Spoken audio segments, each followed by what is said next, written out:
Muy buenas noches, hermanos. Bienvenidos a la retransmisión de la cuarta conferencia bíblica de esta semana con el doctor Darío López. El tema de hoy será el Espíritu, los dones y el fruto del Espíritu.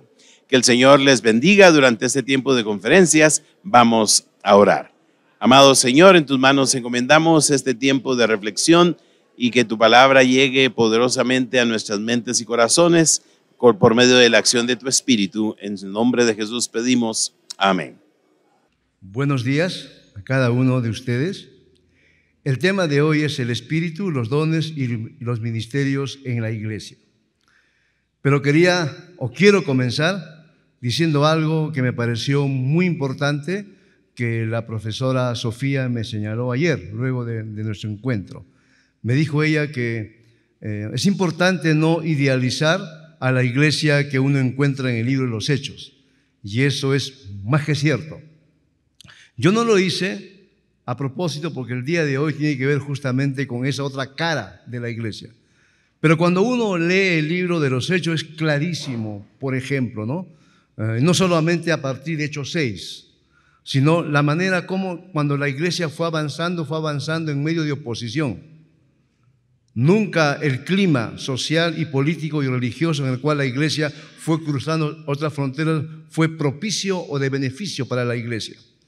No solamente hubo problemas externos, sino también problemas internos dentro de la iglesia. O sea, eso nos dice la realidad humana de la vida de la iglesia, de la primera iglesia, y es la misma realidad humana que uno observa en las iglesias de este tiempo también. Cuando uno habla del Espíritu, los dones y los ministerios dentro de las iglesias, y uno se enfoca en el mundo pentecostal, ¿qué es lo primero que se nos ocurre cuando hablamos de la presencia de los carismas del Espíritu en el culto comunitario de las iglesias? ¿Ruido? ¿Desorden? Casi siempre lo que se ha señalado son esos defectos para los observadores del mundo pentecostal, en la que casi como que hubiera una competencia en el culto para ver a quién le ha ungido más el Señor y quién tiene una palabra profética para ese momento. Yo me he puesto a pensar en mí mismo y hago una comparación. O sea, cuando conocí al Señor hace casi 50 años en realidad, en una pequeña iglesia pentecostal, y me comparo, no soy el pentecostal que era cuando comencé. Eso me lo dijeron hace como 20 años cuando estuve en Chile. Fui a la plaza central, a la plaza mayor de Chile, estaba un grupo ahí haciendo aire libre en la plaza. Y yo me acerqué y les pregunté, ¿y ustedes de qué iglesia son? Somos de la Iglesia de Dios de Ñuñoa, en Santiago de Chile. Y mis amigos me dijeron, mira tus hermanos pentecostales, porque eran teólogos de otras iglesias evangélicas. Y yo me miré a ellos y dije, yo era así pues, ya no soy así. Y cada vez que lucho conmigo mismo pienso en el ayer y pienso en el hoy. No renunciaría a todo lo que he avanzado en este tiempo, pero también añoro cómo era. Yo le comenté a mi amigo David Suazo y a otros que mi primera Biblia, la que mi primer pastor me regaló, fue la Biblia Scofield, con notas. Y claro, yo era muy irreverente, seguía las notas al pie de la letra de Scofield. Pero ya, por supuesto, cambié, ¿no es cierto? Y yo creo que para bien. Pero siempre añoro lo pentecostal que fui. El pentecostal clásico, añoro eso. Pero, ¿por qué les digo esto? Porque en ocasiones yo soy algo así como una suerte de monje trapense o monje benedictino de tipo pentecostal. Porque me gusta el silencio, me gusta la meditación, me gusta el retiro, me gusta caminar por el mar, respirar, aspirar la brisa del mar. Me encanta esos momentos. Y lo aprendí mucho de los padres del desierto, egipcios, y de los capadocios. Y valoré mucho esa herencia tan perdida de la iglesia hoy, de los primeros siglos de la vida cristiana. Entonces yo me muevo en ese mundo. Claro que soy pentecostal, pero a la vez también parezco a veces un monje.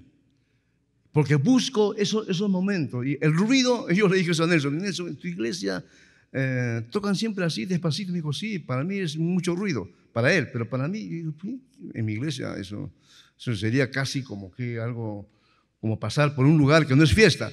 Pero entendí esa diversidad que hay. Y muchas gracias por la hermana que canta muy bonito, ¿no? Muy lindo, en realidad. Te acerca a un encuentro con el Señor.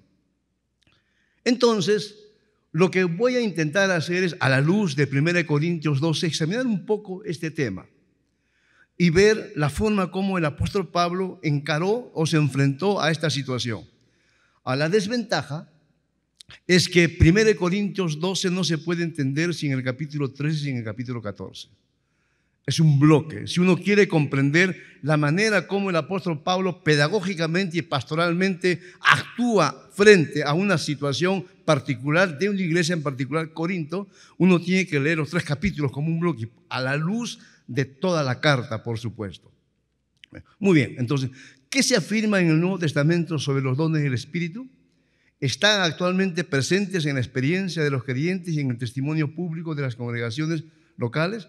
Para responder a esta pregunta, a la luz de 1 Corintios 12, examinaremos el tema de los dones del Espíritu y su relación con la vida y el testimonio de las iglesias.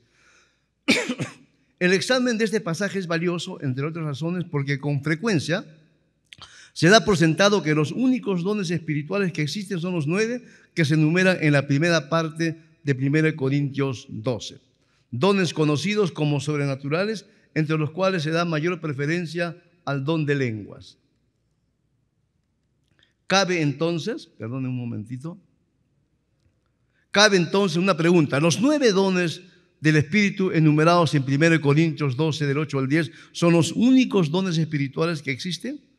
El más sobresaliente de esos dones y al que se le tiene con mayor importancia es el don de hablar en otras lenguas.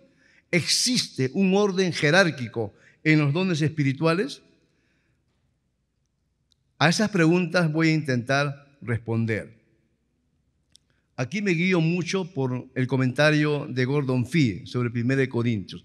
La comunidad de discípulos de esta ciudad atravesaba una etapa de crisis que amenazaba la unidad y el testimonio público de la iglesia. Había irregularidades inquietantes en la conducta de los creyentes. Una forma de elitismo espiritual infectó a la comunidad. Algunos estaban tan asombrados por su nuevo conocimiento, libertad y capacidades para discursos extáticos que se consideraban a sí mismos completamente maduros, perfectos. Los creyentes de Corinto tendían a definirse por sus diferencias antes que por su vida en común. El fundador de esta comunidad, Pablo, cuando se informó de esta situación, actuó de inmediato ante esta crisis, respondiendo mediante una carta a las preguntas y preocupaciones que conoció de primera mano, tanto por el informe oral que recibió acerca de divisiones y discordias mediante los alegados de Cloé y a través de una carta enviada por algunos miembros se supone, una carta que aparece en el capítulo 7. La lectura de esta carta indica que Pablo estaba profundamente preocupado por las divisiones al interior de la iglesia.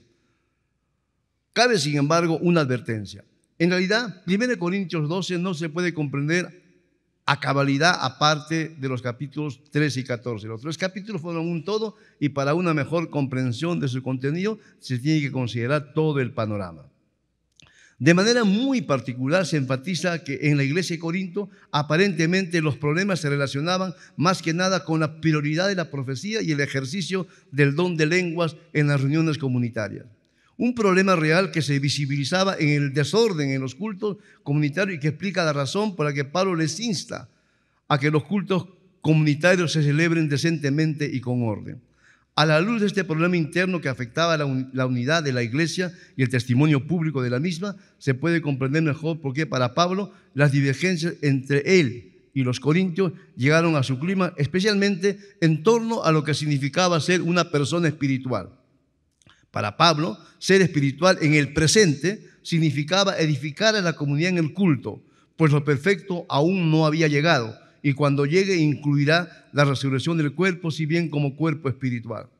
Acerca de este problema que afectaba profundamente a la iglesia de Corinto y que atentaba contra la unidad, se precisa que si el tema de la discordia es dominante o simplemente un componente constitutivo de un conjunto más amplio de problemas, no la eclesiología, sino la proclamación de la gracia y la cruz dominan el escenario.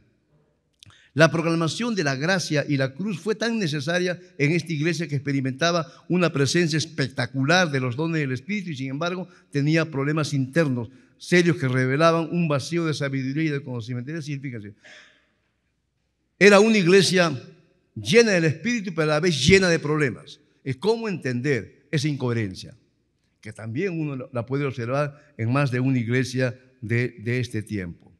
Para encarar este problema, la respuesta de Pablo se propone ser correctiva, no instructiva, ni informativa. Esta intención pastoral se nota particularmente en 1 Corintios 12, una sección en la que se acentúa que el problema era un abuso del don de lenguas. Analizaremos entonces este problema. Los creyentes y los dones espirituales en base a los 3 primeros versículos. ¿Qué estaba pasando con los discípulos de Corinto? Una lectura de 1 Corintios revela que uno de los problemas fue la comprensión que se tenía sobre los dones del Espíritu, especialmente sobre el don de lenguas o la capacidad de hablar en idiomas inteligibles y extraños.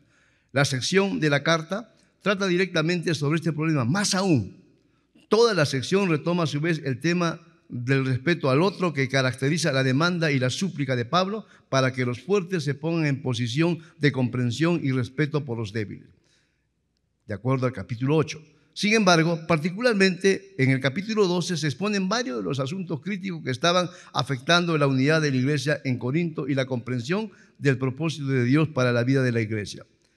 ¿Cuál fue la preocupación pastoral específica de Pablo? Las epístolas que Pablo escribió a iglesias como la de Filipo y Tesalónica dan cuenta de su preocupación pastoral y de la forma como encaró los problemas que surgieron en las nacientes comunidades de discípulos. Esto explica por qué cuando se enteró de los problemas que existían en la iglesia de Corinto respecto a los dones espirituales y particularmente sobre el abuso del don de lenguas, en las reuniones comunitarias expresó lo siguiente: no quiero, hermanos, que ignoréis acerca de los dones espirituales. De la información que se tiene de la epístola, se deduce que un grupo de discípulos de Corinto, sobrevalorando la glosolalia, había llegado a posiciones extremas como la de afirmar que debido a la capacidad que tenían de hablar en otras lenguas, ya eran como los ángeles y por lo tanto verdaderamente neumáticos o espirituales. Considerando su condición de neumáticos, creían que ya no necesitaban ni de la sexualidad en el tiempo presente, ni del cuerpo en el tiempo futuro. Para ellos, hablar en otras lenguas constituía una señal incontrovertible de que habían alcanzado un nivel superior de espiritualidad. Por eso es que ninguneaban y despreciaban al apóstol Pablo, ¿no? Para Pablo, esta actitud demostraba que no tenían suficiente conocimiento de la enseñanza cristiana sobre los dones del Espíritu y por esa razón la práctica de dones como el hablar en otras lenguas había derivado en posiciones extremas que estaban fuera del marco de comprensión cristiana sobre ese tema. Los creyentes de Corinto habían olvidado o desconocían, en todo caso, que la presencia del Espíritu debe ser vista característicamente en lo que él llama el fruto del Espíritu, no en el comportamiento extático, ¿sí? No en el hablar en otra lengua, sino en el signo visible de que Cristo estaba con ellos, y eso se hacía patente en el fruto del Espíritu.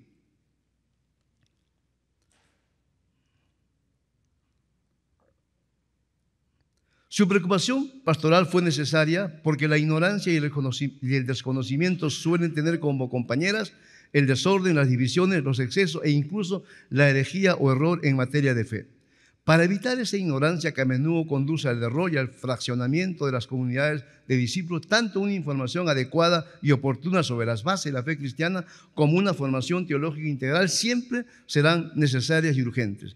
Así lo comprendió Pablo y por esa razón actuó pastoralmente para resolver los problemas que se habían presentado en la iglesia de Corinto, recordándoles que el discurso inspirado en sí no es evidencia de que uno está conducido por el Espíritu. Por ejemplo, cuando uno examina la historia de la iglesia de Dios Cleveland, Tennessee, la IDEC, que sería acá en Guatemala, uno descubre que sus raíces son bautistas primitivos y metodistas, en los montes Apalaches.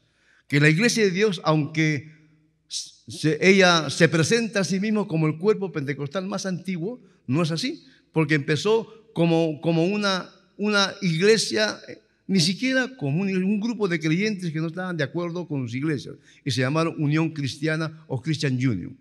10 años después ya aparecieron como iglesia de santidad. Y 10 años después recién se identificaron con el pentecostalismo. Es decir, su trazado histórico muestra que no nacieron como una iglesia pentecostal. Y acá en Guatemala nacieron en una iglesia metodista que tuvo un avivamiento en Totonicapán. Entonces, fíjense, es muy interesante seguir la línea histórica para saber las fuentes de las cuales las iglesias beben y cuáles son las raíces históricas. Se pueden dar cuenta finalmente de lo que han llegado a ser. Eso le pasaba también a la iglesia. La ignorancia conduce al error, al desorden y a la división. ¿Cuál fue la pedagogía apostólica? Para Pablo, la sobrevaloración de dones como el hablar en otras lenguas, así como las consecuencias pastorales que de ese problema se derivaban, tenían que ser confrontados. ¿Cómo? Pablo utilizó como recursos pedagógicos elementos religiosos y culturales del pasado pagano de los discípulos de Corinto que creían haber alcanzado un nivel espiritual superior, pasado y experiencias paganas que ellos no ignoraban porque sabían cómo era ser paganos. Esto explica por qué la primera parte para su argumento en 1 Corintios, no quiero, hermanos, que ignoréis acerca de los dones espirituales, está conectada con la experiencia religiosa pasada de los corintios. Sabéis que cuando erais gentiles se os extraviaba llevándoos como se llevaba a los ídolos mudos. Una experiencia que formaba parte del mundo cultural en la que la iglesia de Corinto estaba localizada. Los discípulos de Corinto no ignoraban ese pasado pagano. Habían participado en cultos paganos y conocían lo que ocurría en esas reuniones. Conocían sobre las experiencias extáticas, los discursos inspirados que había en esas reuniones, que para Pablo estaban inspiradas por los demonios que actuaban detrás del culto a los ídolos paganos. Para Pablo, una experiencia extática en sí misma no era prueba suficiente de que una persona estaba inspirada por el Espíritu Santo. La prueba del carácter cristiano de esa experiencia tenía que encontrarse en el contenido inteligible del discurso que tenía que estar asociado a la confesión cristiana del señorío de Jesucristo. Por eso es importante el capítulo 14, donde Pablo enfatiza la profecía, pero la profecía comunitaria. Si alguien habla, si alguien se para, los demás escuchen y juzguen. Eso es muy importante que uno lo tenga en cuenta. La lección pastoral que se deriva de esta pedagogía apostólica es que la espiritualidad cristiana no depende de las palabras que un individuo pronuncia en las reuniones comunitarias de la iglesia, afirmando que son inspirados por Dios, sino del contenido cristiano de esas palabras o pretendido discurso inspirado. Y el contenido cristiano de estas palabras que uno pronuncia en público o en privado no puede estar desconectado de la confesión del señorío de Jesús, el único Señor soberano de la iglesia. A mí me han pasado muchas experiencias. En una ocasión estábamos en un culto, en el lenguaje pentecostal muy bendecido, el fuego del Señor estaba ahí, y una hermana estaba ahí que hablaba en lenguas, se me acerca a mí y me dice: arrodíllate. Yo le quedé mirando. Arrodíllate, yo soy Jehová, que estoy contigo.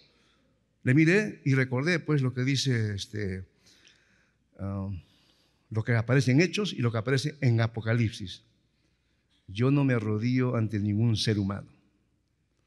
Le reprendí, se quedó en silencio. ¿Cómo discernir lo que es de Dios y lo que no es de Dios? ¿Y cómo hacer caso o no hacer caso a aquello que es de Dios y no es de Dios? Y les puedo yo contar experiencias tras experiencias en las que uno se vale de lo que conoce de la Biblia para en ese momento frenar las cosas. Yo soy un pastor pentecostal que cuando la iglesia está orando yo siempre mantengo la vista abierta, nunca la vista cerrada. Y voy escuchando lo que va diciendo cada quien. Y cuando creo que me acerco, le pongo la mano y la persona quieta, en silencio. A eso es lo que San Pablo aquí se refiere. La confesión del señorío de Jesucristo es la prueba fehaciente de que uno tiene el Espíritu que le acompaña. No es el discurso que uno da y no es la capacidad que uno tiene de hablar en lenguas extrañas. Es la forma como uno obedientemente se postra ante el Señor. Porque el Espíritu no siempre es fuego, también es siervo apacible. No siempre es zarza ardiente, también es quietud. Uno tiene que saber distinguir esto de azul. La lección pastoral, ¿cuál fue la advertencia apostólica? desde mi punto de vista, por supuesto. Un sector de los discípulos de Corinto, sobrevalorando la experiencia de hablar en otras lenguas, consideraba que esa experiencia sobrenatural les concedía un estatus espiritual superior a lo de los demás creyentes y pensaban que eran como ángeles. Sin embargo, para Pablo, el criterio del carácter cristiano o de un discurso inspirado no descansaba tanto en experiencias estáticas como hablar en otras lenguas, sino en lo que hemos mencionado, la confesión del señorío de Jesucristo. Dice San Pablo: por tanto, os hago saber que nadie que hable por el Espíritu de Dios llama anatema a Jesús, y nadie puede llamar a Jesús Señor sino por el Espíritu Santo. Queda claro, por tanto, que para él, discurso inspirado por sí mismo no denota lo que es verdaderamente espiritual, sino que esto es denotado por el contenido inteligible de aquel discurso, contenido que a fin de cuentas se examina mediante la confesión cristiana del señorío de Jesucristo. De este pasaje se deduce que si uno pretende estar hablando bajo el impulso del Espíritu del Señor, el contenido cristiano de ese discurso no puede jamás poner en tela de juicio el señorío de Jesús o maldecir y llamar anatema a Jesús. Para Pablo, únicamente los discursos estáticos en los que claramente se confiesa a Jesús como Señor pueden ser atribuidos a la inspiración del Espíritu. Dicho de otro modo, no son las lenguas en sí lo que constituye evidencia de la actividad del Espíritu, sino el contenido de esa actividad que es inteligible y exalta a Jesús. De acuerdo a Pablo, ¿cuál es el origen de los dones del Espíritu? ¿Provienen del entusiasmo humano, de la efervescencia religiosa o del contagio colectivo en una situación de elevada emotividad? De acuerdo a Pablo, el origen divino de los dones no está ni en la voluntad humana ni en el entusiasmo religioso, sino en el Dios trino y uno. Hay diversidad de dones, pero el Espíritu es el mismo. Hay diversidad de ministerios, pero el Señor es el mismo. Hay diversidad de operaciones, pero Dios es el mismo. Quizás alguno de ustedes ha tenido experiencias como la siguiente: el que no salta no es de Cristo. Un grito de júbilo. Yo una vez estuve en una campaña, venían predicadores de Puerto Rico y decían: muy bien, hermanos, en el momento que yo diga salten, en ese momento que ustedes salten, van a recibir el bautismo del Espíritu Santo con la evidencia física inicial de hablar en otras lenguas. ¿Qué tiene que hacer eso con lo que Pablo está diciendo aquí? ¿Quién puede secuestrar o atar de manos al Espíritu? ¿Y quién puede predecir cuándo Él se va o no se va a manifestar? Eso no, pues.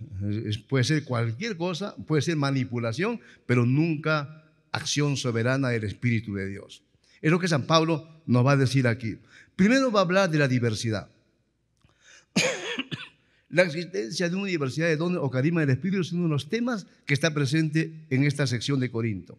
La palabra griega carisma o carismata, traducida al español como don y dones, significa algo que se ha recibido gratuitamente sin merecerlo, algo que se le da a un individuo que no ha hecho ningún mérito para recibirlo, sino que proviene de la gracia de Dios y que nunca podría haber sido logrado, conseguido ni poseído por la voluntad humana o el deseo ferviente de una persona. Eso no elimina el hecho de que uno ore para tener una experiencia espiritual. En 1 Corintios hasta 3 veces se repite la palabra diversidad. En cada caso está acompañada de palabras como dones, ministerios y operaciones. Aunque se podría afirmar que en cada una de estas palabras, carismata, misterios, diaconía, operación, energema, se refiere a asuntos bastante diferentes entre sí. Sin embargo, el contexto en el que están situadas indica que se trata de distintas formas de referirse a un único tema. Del contexto se deduce además que todas estas palabras tienen la connotación más precisa de manifestaciones del Espíritu. La perspectiva paulina sobre este asunto podría resumirse con estas palabras. Pablo señala un hecho absolutamente práctico. Los dones no deben provocar la división en la iglesia. Dios obra en los creyentes para el beneficio del cuerpo entero, no solo para el cristiano individual. El cristiano es un vehículo, y solamente un vehículo o un instrumento por el cual Dios obra para la edificación y unidad de todo el cuerpo. El capítulo 14 es central aquí. Y por supuesto, el centro, el amor. La consecuencia pastoral de la existencia de una universidad de dones espirituales está en el hecho de que se puntualiza que no todos los creyentes tienen una misma tarea y que la diversidad es esencial para que exista una iglesia saludable. Esta realidad exige de los miembros de una iglesia local dos cosas bastante concretas.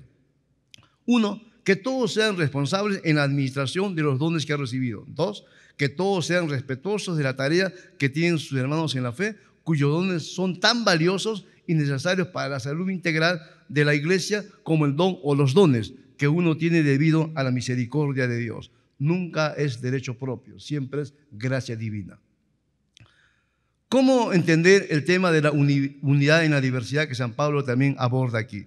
La unidad en la diversidad está planteada en la relación estrecha que se establece entre las frases reiterativas. Por un lado, hay diversidad de dones, hay diversidad de ministerios, hay diversidad de operaciones. Y por otro, pero el Espíritu es el mismo, pero el Señor es el mismo, pero Dios que hace todas las cosas, en todo es el mismo. Hasta en 3 ocasiones aparece esta expresión que indica que se trata de una idea central en el argumento paulino. Él no tiene dudas de que los dones provienen del Dios trino y uno, y que la diversidad de los mismos tiene su origen en el Dios trino y uno. Consecuentemente, la diversidad de los dones espirituales no es una señal de debilidad o de sequedad espiritual, sino una señal visible de que la iglesia está sana.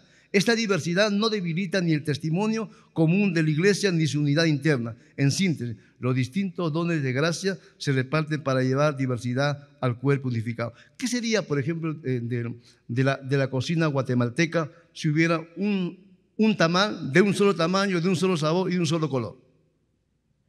Y no hubieran tamales de varios tamaños, de varios sabores, de varios olores. ¿Qué sería?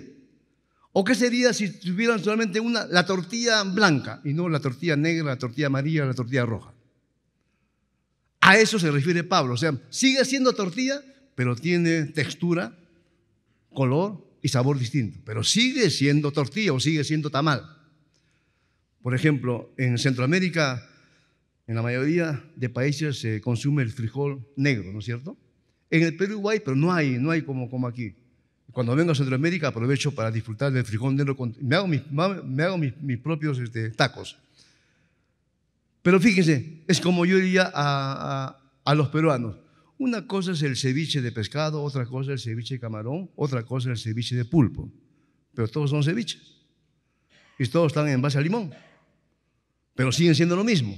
San Pablo nos está diciendo esto. Aunque la iglesia está compuesta por una diversidad de personas con una diversidad de dones, sin embargo, no deja de ser una sola iglesia. Es la misma iglesia, pero que a la vez experimenta la riqueza de la diversidad. Hace años, me invitaron a un campamento del GBU de Chile, igual a GEU aquí. En un campamento, yo ya era graduado en 2 semanas. En el sur de Chile es hermosísimo, o sea, tiene volcanes, lagos, es mucha gente de ascendencia alemana. Yo estaba tranquilo la primera semana, me bañaba en el agua Yanquihue, helado, aprendí a bañarme en agua helada. Y de pronto la segunda semana llega una chica, una chilena, bajita, delgadita, y tenía unos ojos, o así, color turquesa. Nunca había visto yo unos ojos así, yo quedé así, anhelado, turulato, pasmado, asombrado, desquiciado, viendo los ojos de ella. Y entonces me tocó con ella todas las tardes para tomar la once, el lonche chileno, ir al campo a cosechar moras. Y ahí en el campo le escribí un poema, que es el único poema que yo sé de memoria. Y se lo di. Fíjense todo lo que produce cuando uno encuentra algo que es extraordinario. Amor de un febrero que sufro, compañera de una tarde en mis brazos. Hoy en mi soledad te pienso en Temuco triste. Te pienso y no he llorado, chilena que ahora extraño. Pues el único poema que escribí que sé de memoria. ¿Por qué? Ni yo mismo sé.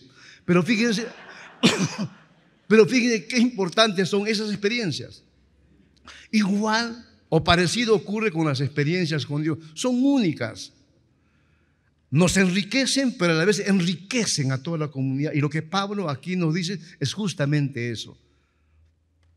El compañerismo en Cristo ha derribado todas las barreras sociales, culturales, económicas y raciales. La comunión o la coinonía del Espíritu está por encima de todas las diferencias humanas. La presencia de los dones espirituales constituye una señal visible de la coinonía del Espíritu, es decir, del compañerismo cristiano que se fortalece en la diversidad, porque todos los dones provienen de una sola fuente, Dios, que los ha puesto a disposición para el bien común.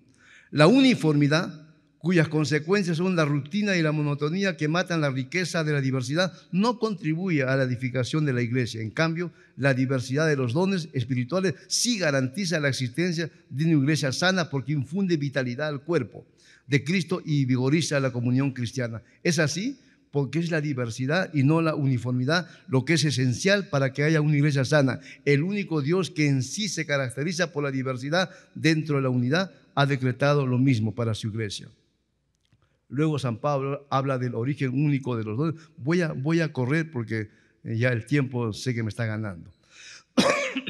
¿Cuál sería la tarea permanente? Los expertos en Sagradas Escrituras pueden diferir en cuanto a la vigencia o no de los dones del Espíritu para este tiempo. Unos pueden argumentar que solo fueron necesarios para la expansión misionera de la iglesia en el primer siglo y que luego desaparecieron. Otros pueden admitir que estos se manifestaron en ciertos momentos de la historia de la iglesia al interior de los movimientos de renovación espiritual o los revivals o avivamientos o despertares. Sin embargo, cualquiera sea la opinión que se tenga sobre la vigencia o no de los dones del Espíritu, difícilmente se puede disentir sobre el origen de los mismos, el Dios trino y uno. Esta afirmación levanta preguntas críticas como las siguientes, por lo menos para mí. Si los dones espirituales proceden del Dios trino y uno, que la iglesia siempre ha confesado, ¿por qué ese mismo Dios que acompañó a la primera generación cristiana con manifestaciones visibles de su poder, otorgándoles dones del Espíritu, no puede hacer lo mismo en este tiempo? ¿Será cierto que ya no son necesarios los dones del Espíritu como sí lo fueron para la primera generación cristiana? Una observación objetiva de los efectos visibles de las iglesias evangélicas populares más dinámicas en el sur del mundo demuestra que detrás de ese dinamismo no se encuentra ningún poder humano. El análisis de su vida y testimonio demuestra que detrás de su vigor espiritual se encuentra el Espíritu actuando con poder, así como actuó en la primera generación cristiana. ¿Quién? Sino el Espíritu puede impulsar a los pobres y oprimidos para que en medio de las crisis espirituales, sociales y económicas tengan una terca esperanza en el triunfo final de la vida sobre la muerte. Esto es lo que ocurre precisamente en el sur del mundo, una región en la que las fuerzas de la muerte parecen tener la última palabra, pero en la que existen también testigos mártires de la vida que, impulsados por el Espíritu de la vida, aman y defienden la vida como un don invalorable. Sería bonito que ustedes estudien la experiencia del pentecostalismo en Chile, que es un pentecostalismo propio, original, y examinen la riqueza. Claro, que también es el pentecostalismo que más se ha dividido, ¿no? Los expertos dicen que los evangélicos y entre los pentecostales tienen una tendencia fisípera, es decir, tienden a dividirse. Lo increíble es que a pesar de su división siguen creciendo. Y la pregunta es, ¿qué es lo que está pasando? ¿Qué es lo que está detrás? Y las peleas no son por teología, las peleas son por poder, por otro tipo de cosas, ¿no? Y eso es muy importante que uno también lo entienda. Sé que me queda como casi 20 minutos, ¿no, Nelson? Un poquito más, pero está como africano, Nelson. Yo conocí a un obispo anglicano, David Guittari. Bien interesante. Un obispo alto, andaba con su bastón. Y era el africano típico. Cuando empezaba la música, el obispo se movía, y si el obispo se mueve, todos los demás tienen que moverse, ¿no? El obispo se movía. Pero ese obispo era muy interesante. Yo estaba participando en una reunión que él presidía. Él empezaba la reunión, luego hacía así y roncaba, dormía. Cuando había algún problema se despertaba, arreglaba el problema y seguía durmiendo. Nadie se explicaba cómo, a pesar de estar dormido, estaba atento a lo que ocurría. Pero me hizo recordar Nelson por eso. Algo así es Nelson, algo así. Cuando estábamos con los Langham en escuela, algo así es Nelson. Sí. En el Nuevo Testamento, además de 1 Corintios 12, del 8 al 10, existen otros pasajes bíblicos en los que se trata sobre este tema. 1 Corintios 12, del 28 al 30, Romanos 12 y Efesios 4. En cada uno de estos textos bíblicos aparece una relación de dones espirituales en la que se mencionan los mismos dones o dones distintos a los que se encuentran en 1 Corintios 12, del 8 al 10. Esto indica que la relación de 1 Corintios 12, del 8 al 10 no es la única, ni tampoco la única relación detallada, exhaustiva o completa de los dones. Si ustedes comparan, por ejemplo, tanto lo que aparece en la primera parte como en la segunda parte de 1 Corintios 12, van a encontrar, por ejemplo, que en la segunda parte aparece el don de ayuda, el don de administración, el don de profeta, el don de maestro, que no está en la primera parte. En Efesios aparece servicio, enseñanza, exhortación, repartir, presidir, misericordia. Perdón, en Romanos. Y en Efesios se parece mucho a lo que está en Romanos y en la segunda parte de Corintios. Eso nos da una lección que a mí me parece muy importante y además sana al pentecostal que cree que solamente existe la primera parte de 1 Corintios. En Romanos 12, utilizando la analogía del cuerpo y precisando que los dones tienen su origen en Dios, se trata también sobre la diversidad de los mismos y se enfatiza que el propósito de los dones apunta a la edificación de la iglesia como cuerpo de Cristo. En Efesios 4, igual, subrayando el origen divino de los dones, se indica que estos tienen el propósito de perfeccionar a los santos para la obra del ministerio, para la edificación del cuerpo de Cristo. En 1 Corintios, la segunda parte, si bien se mencionan dones similares a la primera parte de 1 Corintios, se mencionan también otros dones que no aparecen en la primera relación. Además, Pedro, en su epístola, va a decir lo siguiente, ¿no? Cada uno, según el don que ha recibido, ministre también a otros como buenos administradores de la multiforme gracia de Dios. De este examen panorámico respecto al tema de los dones espirituales se desprenden varias líneas claves para una comprensión más adecuada de la lista de dones registrada en la primera parte de 1 Corintios. En primer lugar, está claro que no se trata de una relación única y detallada de los dones espirituales, tampoco de la clase de dones espirituales o el del número de ellos. Esto es así porque en el mismo capítulo 12 se inserta otra lista en la que se registran dones distintos a la de la primera parte. En segundo lugar, la relación de los dones del Espíritu que aparecen en Romanos y en Efesios tiene dones espirituales distintos a los que se encuentran en los dos momentos en 1 Corintios 12. Esto indica que el número de los dones es mucho mayor que los que se mencionan en las dos listas de 1 Corintios 12. En tercer lugar, está claro que en 1 Corintios 12, del 8 al 10, no se está haciendo un tratamiento sistemático o detallado de los dones espirituales, principalmente porque ahí se encuentra típicamente una lista representativa, no exhaustiva, detallada, completa de los dones. En cuarto lugar, la intención central del texto bíblico no es presentar una única lista excluyente de los dones, sino subrayar que en el seno de la iglesia existen diversas manifestaciones del Espíritu. Varias preguntas se pueden desprender. ¿Existe un orden jerárquico o piramidal en los dones? ¿Existen rangos mayores y rangos menores? ¿O se trata más bien de capacidades que se les otorga o se le da a ciertas personas en el seno de la iglesia que están en un mismo nivel y están orientadas al servicio de toda la iglesia? Al no tratarse en ningún caso de una lista detallada, única y excluyente, sino más bien de una lista representativa y de la variedad de dones espirituales que expresan la multiforme gracia de Dios, se puede afirmar que no existe en ningún caso un orden jerárquico de los dones espirituales. Y acá el gran problema es para las iglesias pentecostales que le dan mayor prioridad o primacía al don de lengua. Cuando uno lee el 13 y el 14 va a entender lo siguiente. San Pablo insiste, si no hay don de profecía, el que habla en lenguas mejor se calle, porque las lenguas son para edificación de uno mismo. Si hay profecía, entonces los profetas hablen uno a uno, no más de dos, mientras los demás escuchan y juzgan. Está hablando San Pablo de que cuando el Espíritu está presente, su presencia a la vez se patentiza porque hay orden y decencia, no desorden o indecencia, porque el Espíritu es espíritu de paz, no de competencia. Es interesante cuando uno va a un culto pentecostal tradicional, los hermanos compiten a ver quién habla mejores lenguas que el otro, ¿no? O quién habla más fuerte que el otro. Y la tarea pastoral complicada, porque uno tiene que a veces escuchar a varios y no sabe a veces qué hacer. San Pablo aquí nos da la la clave en el capítulo 14. ¿Cómo es que debe ser el culto comunitario cuando están las manifestaciones del Espíritu? El otro problema es cuál es la diferencia entre los dones y los ministerios. ¿Los dones y los ministerios son sinónimos, intercambiables o diferentes?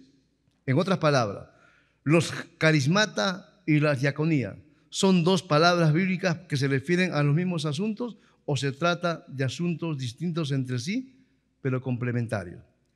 Un rápido examen de ambos términos da cuenta de que la palabra carismata aparece 17 veces en el Nuevo Testamento y se puede traducir como don o como dádiva.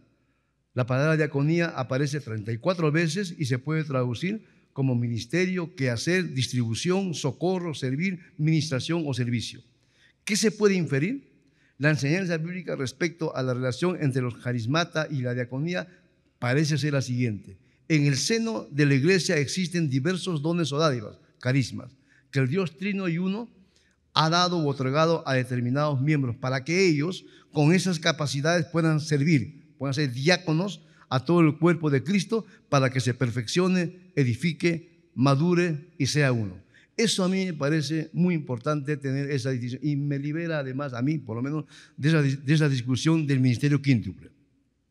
¿No? Que eso hay que leerlo a la luz de lo que San Pablo dice en cartas como en Romanos y en Primera de Corintios. Es decir, si yo digo que Dios me ha dado algún don, ese don no es para mostrar que yo soy mejor que otros o que yo tengo una relación exclusiva con Dios, sino ese don es para ponerlo al servicio de todo el cuerpo de Cristo. No es para la competencia, sino para la edificación de todo el cuerpo de Cristo. Y ese don no es transferible, es decir, yo no le puedo dar el don de Dios a otra persona. Es el don que Dios me ha dado y que yo tengo que administrarlo con sabiduría y con prudencia para provecho de todo el cuerpo. Y además, ese don no es como algunos dicen, ahora no, tú eres mi discípulo, yo te extiendo el manto de Elías, te transfiero mi ministerio.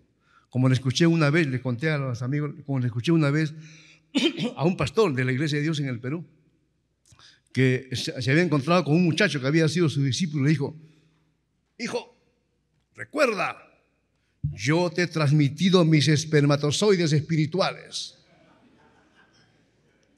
Es decir, los dones no son transferibles, son únicos.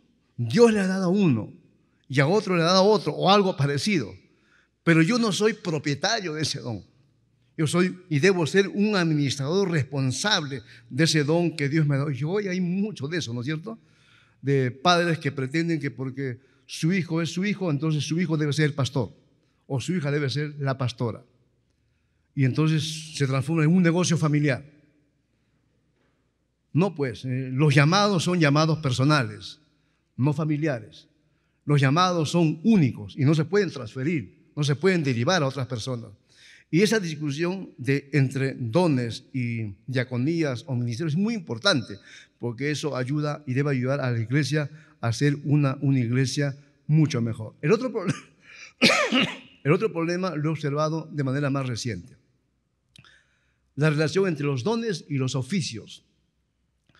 A pesar de la precisión, queda pendiente todavía, sin embargo, la discusión sobre los oficios, responsabilidades o funciones o tareas que pueden ser denominadas como oficios institucionales, los obispos, los ancianos y los diáconos.